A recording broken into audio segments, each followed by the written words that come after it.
Las mentiras de la Iglesia Católica. Un viaje a través de la historia. La donación de Constantino. En la Edad Media, la Iglesia Católica afirmó que el emperador Constantino había donado vastos territorios y poderes al Papa a través de un documento conocido como la Donación de Constantino. Este documento fue utilizado durante siglos para justificar el poder temporal del Papa sobre los gobernantes europeos. La donación, supuestamente escrita en el siglo IV, declaraba que Constantino había cedido el control de la ciudad de Roma y gran parte del Imperio Occidental al Papa Silvestre I y sus sucesores. Esta afirmación otorgó a la Iglesia una enorme influencia política y territorial.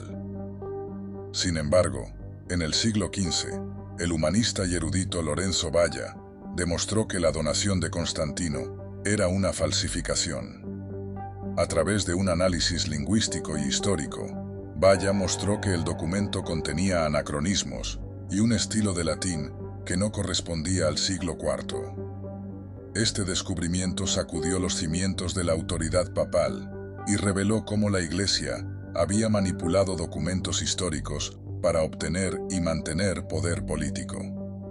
La donación de Constantino se convirtió en un símbolo de las prácticas manipuladoras de la Iglesia. La falsificación de documentos no solo permitió a la Iglesia reclamar tierras y poder, sino que también contribuyó a la percepción de la Iglesia como una institución dispuesta a distorsionar la verdad para lograr sus objetivos.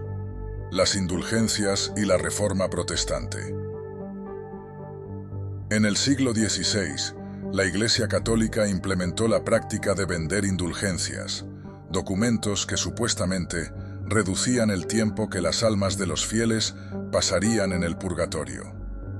Las indulgencias se presentaban como un medio para obtener el perdón de los pecados mediante la donación de dinero a la Iglesia. Esta práctica se convirtió en una fuente importante de ingresos para la Iglesia, especialmente bajo el papado de León X, quien usó los fondos recaudados para financiar la construcción de la Basílica de San Pedro en Roma.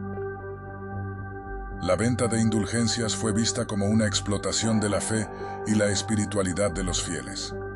Martín Lutero, un monje alemán, se opuso vehementemente a esta práctica, publicando sus 95 tesis en 1517. Las tesis de Lutero denunciaban la venta de indulgencias y otras corrupciones dentro de la Iglesia, desencadenando la Reforma Protestante. Este movimiento llevó a una fractura significativa en la cristiandad occidental, con la formación de diversas denominaciones protestantes. La práctica de vender indulgencias y la subsecuente Reforma Protestante resaltaron cómo la Iglesia manipulaba la espiritualidad para obtener beneficios económicos. La reacción de Lutero y la expansión del protestantismo marcaron el comienzo de un periodo de conflicto religioso y cambio social en Europa. 3. El juicio de Galileo. El astrónomo Galileo Galilei fue condenado por la Iglesia Católica en el siglo XVII por apoyar la teoría heliocéntrica de Copérnico, que afirmaba que la Tierra giraba alrededor del Sol. Esta teoría contradecía la visión geocéntrica oficial de la Iglesia, que sostenía que la Tierra era el centro del universo, según la interpretación literal de las Escrituras. En 1616, la Iglesia ordenó a Galileo que abandonara la defensa del heliocentrismo. A pesar de esto, Galileo publicó su obra Diálogos sobre los dos principales sistemas del mundo en 1632, lo que llevó a su juicio por la Inquisición en 1633. Galileo fue declarado culpable de sospecha vehemente de herejía y obligado a retractarse. Pasó el resto de su vida bajo arresto domiciliario. El juicio de Galileo es un ejemplo claro de la resistencia de la Iglesia a aceptar descubrimientos científicos que desafiaban su autoridad y dogmas. La condena de Galileo impidió el progreso científico en Italia y sirvió como un recordatorio de las limitaciones impuestas por la Iglesia al libre pensamiento y la investigación científica. La Inquisición. La Inquisición, establecida en el siglo XIII, fue una institución de la Iglesia Católica dedicada a identificar y castigar la herejía. La Inquisición medieval comenzó con la intención de combatir las herejías albigense y cátara en el sur de Francia. Sin embargo, a lo largo de los siglos, la Inquisición se expandió y se convirtió en sinónimo de tortura, juicios injustos y ejecuciones. Los inquisidores tenían la autoridad para investigar y juzgar a cualquier persona sospechosa de herejía. Utilizaban métodos de interrogación y tortura para obtener confesiones, y aquellos encontrados culpables podían ser sentenciados a la muerte en la hoguera.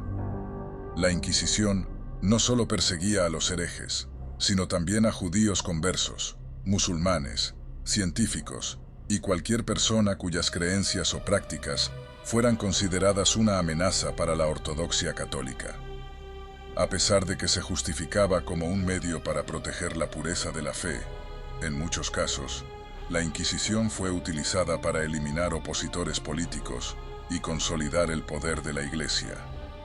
La Inquisición española, en particular, se convirtió en una herramienta del Estado para unificar el país bajo una única religión y eliminar cualquier disidencia. Los Evangelios apócrifos. Durante siglos, la Iglesia Católica ha controlado qué textos religiosos se consideran canónicos y cuáles son apócrifos. Los Evangelios apócrifos, como el Evangelio de Tomás, el Evangelio de María y el Evangelio de Judas, presentan versiones alternativas de la vida y enseñanzas de Jesús. Estos textos a menudo contienen narrativas y doctrinas que difieren significativamente de los evangelios canónicos del Nuevo Testamento.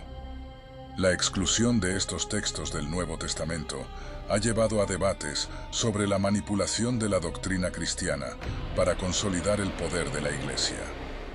La Iglesia estableció el canon bíblico en varios concilios ecuménicos, seleccionando los textos que apoyaban su visión teológica y excluyendo aquellos que eran considerados heréticos o contradictorios.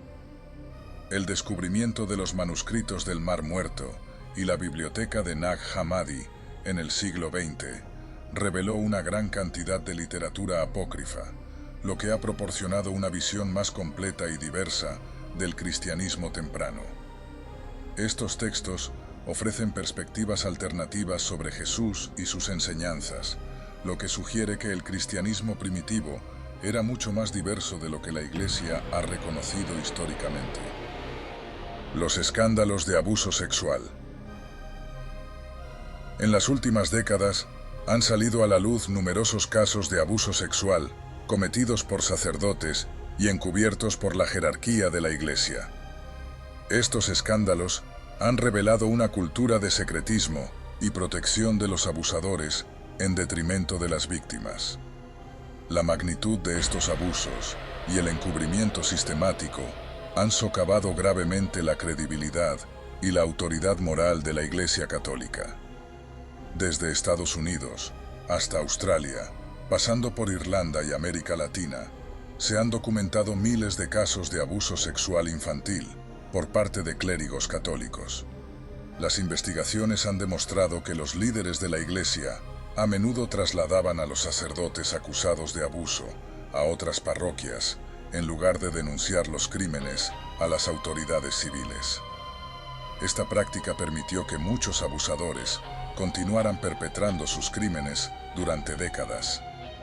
El escándalo de abuso sexual no solo ha causado un daño incalculable a las víctimas, sino que también ha expuesto una cultura de impunidad y falta de rendición de cuentas dentro de la Iglesia. A pesar de las reformas implementadas en algunos países, la confianza en la Iglesia ha sido gravemente erosionada y muchos fieles han abandonado la institución en protesta. La manipulación de la historia. A lo largo de los siglos, la Iglesia Católica ha reescrito y manipulado la historia para presentarse como la autoridad suprema en cuestiones de fe y moral. Desde la modificación de textos históricos hasta la reinterpretación de eventos clave, la Iglesia ha intentado moldear la narrativa histórica a su favor. Un ejemplo notable de esto es la reinterpretación de la historia de los papas y los concilios ecuménicos. La Iglesia ha enfatizado consistentemente la continuidad y la unidad de su doctrina y liderazgo, a pesar de las numerosas divisiones y conflictos internos que han marcado su historia.